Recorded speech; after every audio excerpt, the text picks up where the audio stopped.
yun nga yung mga problems para sa problem set nyo at yes, para sa quiz nyo. Okay? So, yan. And then, ganun din yung ginawa ko sa isang subject for the hydraulics. So, ngayon, i-discuss ko yung concept ng bearing stress tsaka ng thin wall pressure vessel para mamaya sample problem na lang yung i-record ko. Kasi hindi ko na-record kagabi, gawa nga ng um, ito yung ginawa kong mga to para may bigay ko after nung recordings, okay? So, simulan natin dun sa bearing stress. Okay? So, dito sa bearing stress, though i-discuss ko pa rin naman siya mamaya para lang ibigay sa inyo yung pinakang idea.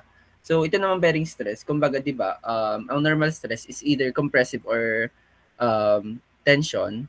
Dito sa shear stress is parang yung pagkiskis. Dito sa bearing stress, from the term itself, so bearing, so kinakrush niya. So, di ba may punching shear tayo dun sa ano. So, iba naman yun dito kasi ang bearing stress talaga, uh, yung tawag dito, may contact na siya dun sa two separate bodies. While sa punching shear kasi, nag-shear dun sa dalawang contact na yon. Ito, parang binubutas niya yung mismong body natin. Okay? Ang formula niya is, yan, ang formula niya ay P over area ng bearing. Okay? So, siguro naman nabasa niyo na yung idea ng bearing stress na sa bearing stress kasi ang pinakang idea ay uh, parang halimbawa magkakaroon tayo ng excuse me, magkakaroon tayo ng two bodies. Uh, Kailangan natin siyang i-resist para hindi matuluyang mabutas yung body natin. Okay? Yan. So, sa compressive stress, it acts within a single body, while bearing stress acts between two different bodies where the column touches the floor. So, bearing stress, para siyang shear stress lang din na involved ay two different bodies or two different materials. Okay? So, yan. So, application ng bearing stress sa aerospace engineering. So, yon mga joints pa rin sa mga airplane. So, yun yung mga application niya.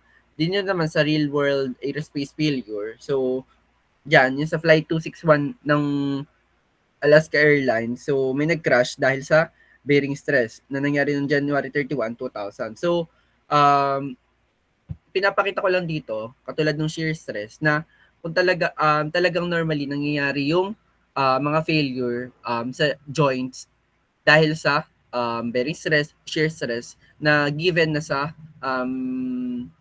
nangyari na before, okay? So, hindi natin may kakailan na kailangan natin siyang intindihin para maiwasan natin yung mga ganitong failure. Okay?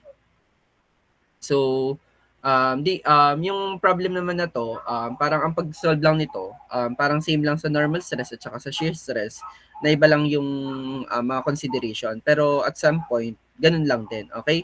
So, i-discuss ko tong problem sa inyo, kagaya nung pag-video dati, para, ayan, mas maintindihan nyo. Okay? Kasi, yun nga, ayoko siyang i-discuss ng naka-present na dyan yung solution, tapos ituro-turo ko na lang sa inyo. So, hindi nyo, baka hindi masundan ng iba, gawa ng presented na yung solution. Gusto ko i-solve ko siya na pinapakita sa inyo kung saan talaga nagmula. Okay?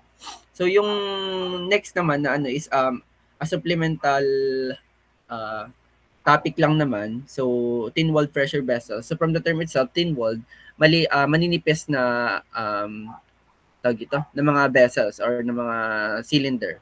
Okay? So, normally ito, makikita nyo, di ba, if I'm not mistaken, sa mga eroplano, may mga gas tanks, ganun. So, yun yung mga consideration dito.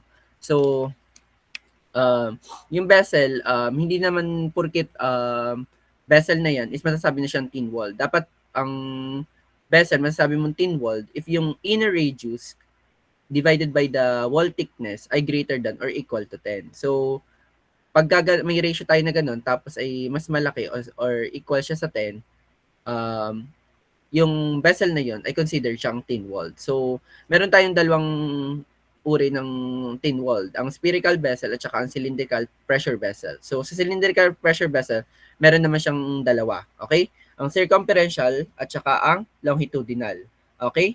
So ang cylinder or ang cylindrical pressure vessel, so alam ko namang aware na kayo doon, cylinder. So 'yon.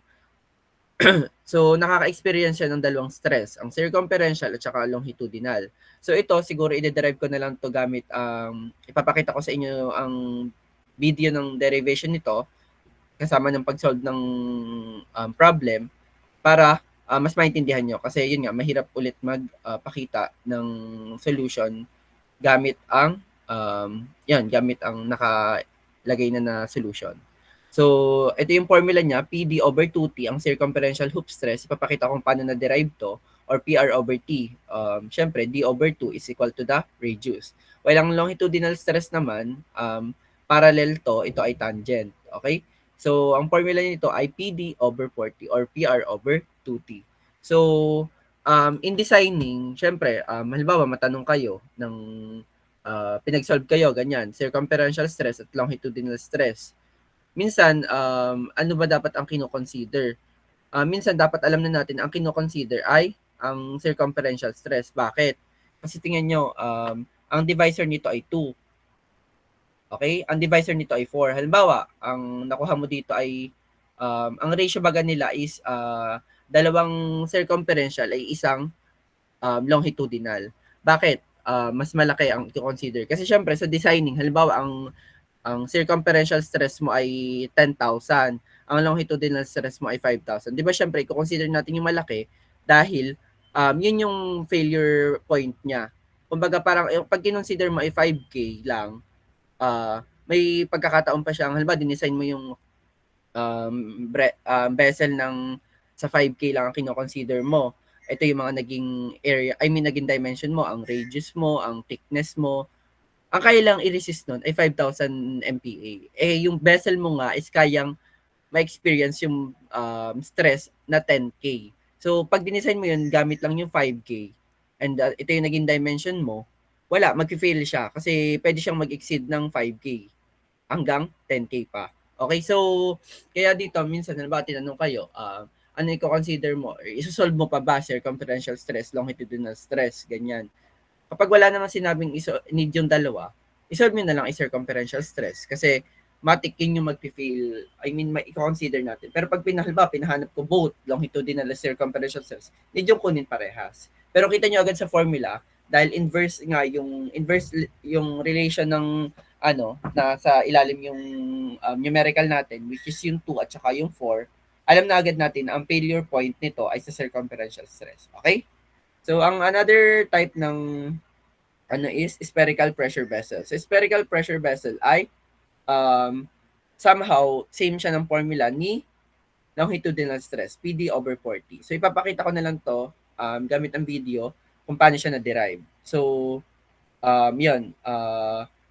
Tapos, ang application naman ng mga ng thin wall pressure vessel nga sa aerospace engineering, yung mga tanks, okay? So, mga oxygen tank, yung mga, kasi, di ba, halimbawa, nape-pressure may pressure sa loob, yung gas or liquid. Siyempre, alam naman natin na ang gas and liquid, may pressure yan. Bawa, ipagpalagay natin, tubig. Di ba, as you, parang pag nag-put ka ng tubig sa isang tangke or sa isang container, magbe-burst yan, parang i-ano niyan. So, kailangan yung design mo ng thin walled or ng thickness ng wall ay kayang i-resist yung pressure na nararamdaman sa loob. Kasi kapag hindi yun na-resist, magkakaroon ng magbe-burst yung pressure, masisira yung thin wall natin. Halimbawa, oxygen tank yun, mapanganib yun. Halimbawa, mga lagay nyo ng tubig, mapanganib yun during parang nasa ere tayo. So, yun. Kaya kailangan i-consider nyo rin to para malaman nyo kung ano bang design talaga nung tawag dito, nung thin wall nyo. Halimbawa, na compute nyo dito ang diameter ay ganito, thickness ay ganito, parang kayang i-resist nung thickness na yun at saka nung diameter na yun, yung pressure at saka yung stress na nararamdaman doon sa loob. Okay? So, yun. So, dito naman is ganun lang din. And then, yun, parang quick meeting lang talaga to na gusto kong i-discuss sa inyo yung concept ng thin wall tsaka ng bearing stress. Tapos ito yung problem set nyo. Yan, nilagyan ko na ng 3 para sa bearing stress, 3 rin para sa shear stress, and then ito yung magiging quiz mo. Wait lang, baka kita yun. Yan. So yan, may multiple, ayan, kita mo yung sagot. Wait lang. Wait lang. Wait lang. Wait lang ha.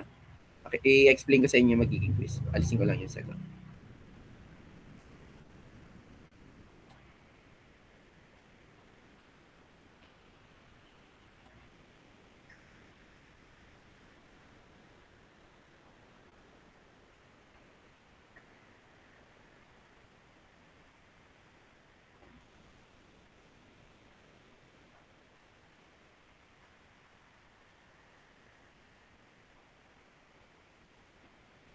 So yan. So may 3 multiple choice dito. Yan, 3 multiple choice. 2 true or false. Yan. Tapos 2 problem solving para sa normal stress, 2 para sa shear stress, 2 para sa bearing stress. Di ko pa nalalagay yung para sa dito, thin wall. So mag-upload kayo ng solution dito. So pipili lang naman kayo ng sagot dito. So I'm expecting na walang mag-cheat sa inyo. Kumbaga parang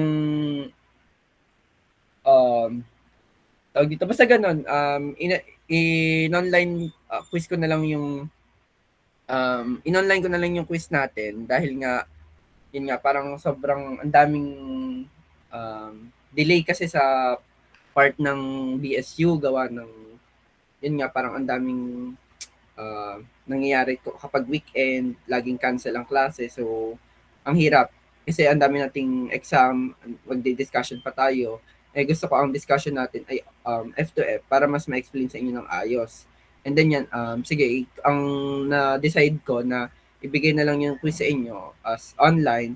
So, yun. Pero I'm expecting na hindi kayo maggagayahan, hindi kayo mag-cheat, or hindi kayo kumbaga i-solve nyo.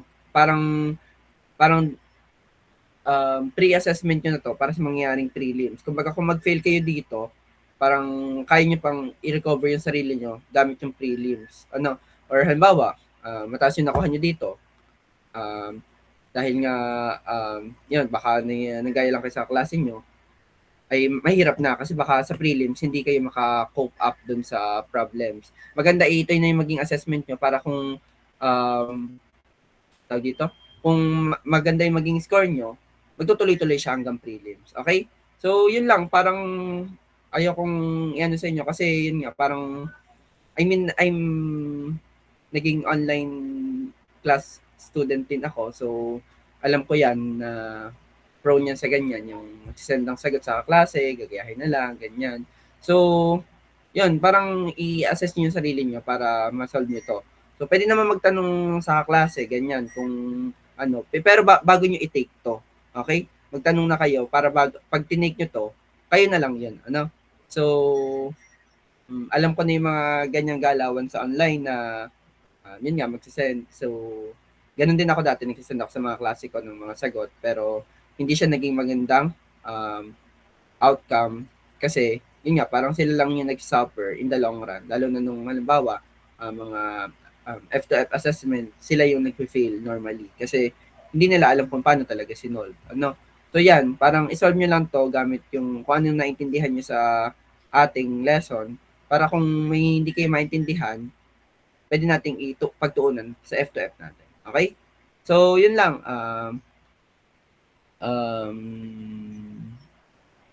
Ilan ang umaten? Paano ba makita?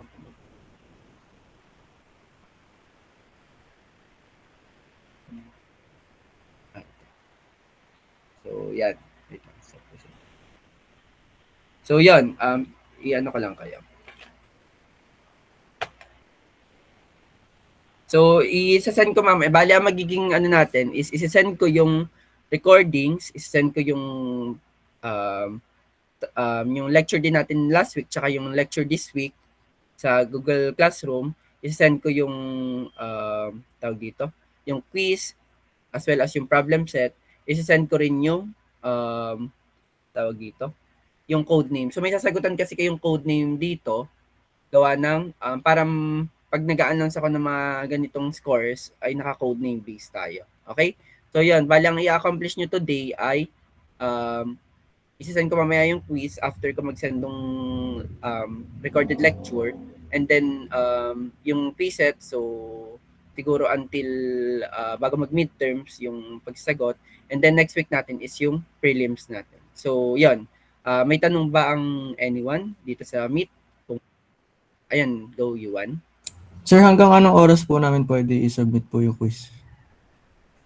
Until tomorrow kasi for consideration dun sa magte-take ng mga civil service exam. So 11:59 PM tomorrow. So yan. Sir, yung ano po, yung So prelims po, Sabado po ba or Linggo? uh, if I'm not mistaken, kailangan natin siyang i-take ng Sabado. Noted po, sir. If Thank you that's po. okay on yours. So may tanong pa ba ang anyone? So, ayun, pwede naman kayong magtanong sa akin. Halimbawa, hindi nyo na-gets yung ano, or halimbawa, nag-resolve kayo sa bahay. Halimbawa, yun sa sheer stress, nag-resolve kayo, hindi nyo maintindihan. Pwede kayong magtanong sa akin para mas ma-explain ko ulit sa inyo para, yun, magtuloy-tuloy na-gets nyo yung topic na yun. Okay? So, if wala ng tanong, that's all for today. I-send ko na lang yung mga need i-send sa Google Classroom. Thank you.